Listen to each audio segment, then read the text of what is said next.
హుషారుగా ఉన్నారో చూశాను. మొత్తం ఎక్కడ చూసినా యువతే. నేను ఒకటే యువతను కోరుతున్నా,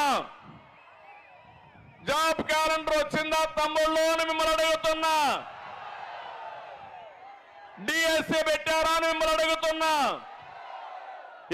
పెట్టుబడులు వచ్చాయని మిమ్మల్ని అడుగుతున్నా. ఏ ఒక్కరికైనా ఒక ఉద్యోగం వచ్చిందా అని మిమ్మల్ని అడుగుతున్నా. ఈ రోజు జాతీయ స్థాయిలో ఒక సర్వే జరిగింది. ఎక్కువ నిరుద్యోగులుండే రాష్ట్రం ఆంధ్రప్రదేశ్ రాష్ట్రం. ఒకప్పుడు ఎక్కువ ఉద్యోగాలు ఇచ్చిన రాష్ట్రం ఆంధ్రప్రదేశ్ రాష్ట్రం. మళ్ళీ జాబు కావాలంటే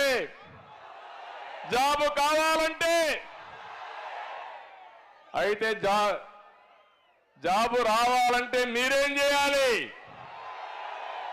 ఇప్పటి నుంచి పనిచేయాలి.